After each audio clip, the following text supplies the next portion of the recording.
Assalamualaikum warahmatullahi wabarakatuh. Ensiklopedia Al-Fatih kembali ke hadapan Anda untuk berbagi info Islami. Semoga menginspirasi aktivitas Anda hari ini. Dan jangan lupa klik tombol subscribe dan aktifkan notifikasi tombol lonceng agar tidak tertinggal berita terbaru dari Ensiklopedia Al-Fatih.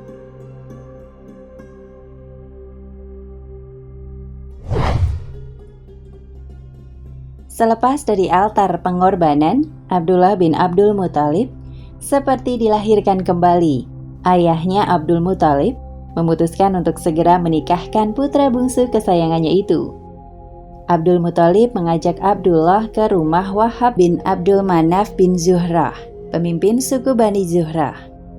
Dia menawarkan Abdullah untuk dinikahkan dengan putri Wahab, Aminah, yang terkenal dengan kesucian dan kesederhananya.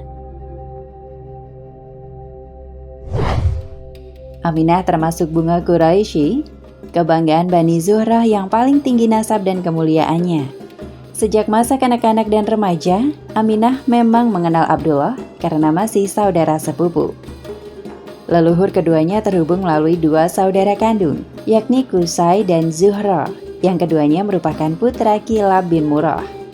Masa kecil Abdullah dan Aminah diwarnai dengan permainan bersama di antara bukit-bukit Mekah dan sekitar serambi Masjidil Haram yang aman. Perumahan Bani Hashim dan Bani Zuhrah memang saling berdampingan ke arah pintu Ka'bah. Sehingga praktis, keduanya telah saling kenal satu sama lain. Hingga akhirnya Aminah dipingit ketika mulai tampak tanda-tanda kedewasaannya. Untuk menjawab pinangan itu, Wahab pergi menemui Aminah. Dia berkata kepada putrinya dengan lembut dan penuh kasih sayang, "Pemimpin Bani Hashim telah datang meminangmu menjadi istri anaknya, Abdullah." Aminah menerima lamaran itu, dan beberapa hari kemudian pernikahan dilangsungkan. Sekitar tahun 570 Masehi, atau diperkirakan setahun sebelum tahun gajah, sejarah menyebut bahwa pada hari yang sama, Abdul Muthalib sendiri menikah dengan Halah binti Wahib, sepupu Aminah, yang kemudian melahirkan Hamzah, paman sekaligus kawan sepermainan Nabi. Sesuai dengan adat yang berlaku di tengah suku Quraisy, umumnya perkawinan dilangsungkan di rumah mempelai perempuan. Lalu pengantin pria menginap di rumah pengantin perempuan selama 3 hari. Setelah itu baru Aminah diboyong ke rumah Abdullah. Abdullah bersama istrinya tinggal dalam rumah sederhana. Setelah 2 bulan hidup bersama, seperti banyak pengusaha Mekah lainnya, Abdullah biasa pergi dengan karavan dagang ke Suriah. Aminah pun ditinggal suaminya berdagang dalam kondisi hamil muda. Untuk mengatasi kesedihan Aminah yang ditinggal suaminya berdagang, Abdul Muthalib kerap meminta Halah untuk sering-sering mengunjungi menantunya tersebut, agar Aminah tak lagi kesepian dan bersedih. Aminah tidak pernah merasakan beban berat karena kehamilannya.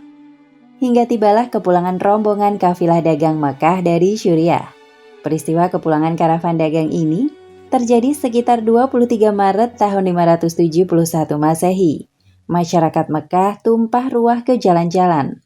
Perempuan dan anak-anak menghampiri suami-suami mereka yang membawa buah tangan berbagai jenis buah-buahan, makanan, pakaian, perhiasan, dan segala jenis keperluan sehari-hari. Tak terkecuali Aminah binti Wahab yang sedang diliputi suasana kerinduan menunggu kepulangan suami tercinta. Perempuan yang sedang hamil itu sibuk mencari-cari suaminya, Abdullah bin Abdul Muthalib. Sayang perempuan muda dan rupawan berumur 18 tahun ini tak menemukan suaminya. Aminah diberitahu bahwa suaminya menderita sakit di tengah perjalanan ketika kembali menuju Mekah, sehingga terpaksa berhenti di Madinah untuk mendapatkan pengobatan. Sang mertua Abdul Muthalib mengirim Haris bin Abdul Muthalib untuk melihat kondisi Abdullah di Mekah. Sekitar 497 km sebelah utara Mekah dan harus ditempuh kafilah selama 10 hari. Namun Haris justru pulang dengan kabar duka. Abdullah yang dinanti-nanti ternyata meninggal dan dikebumikan di daerah oase penghasil kurma dan gandum itu. Berita kematian itu pukulan berat bagi Abdul Muthalib, putra yang demikian dicintai dan dihormatinya.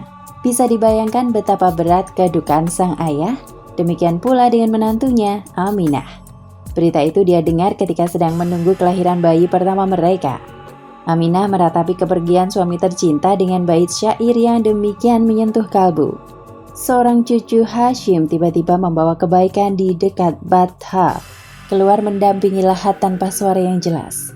Rupanya kematian mengundangnya lantas disambutnya. Ia kematian, tak pernah mendapatkan orang semisal cucu Hashim. Abdullah hanya meninggalkan 5 ekor unta, beberapa ekor kambing, dan seorang budak perempuan dari Habasyah yang bernama Barokah, atau yang biasa dipanggil Ummu Aiman. Aminah menghabiskan masa kehamilannya dengan kesedihan. Hanya penantian akan kelahiran putranya yang menghiburnya, putra yang kelak akan mengubah dunia dengan cahaya Islam.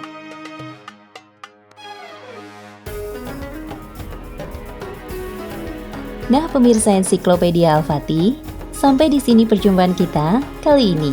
Semoga menginspirasi.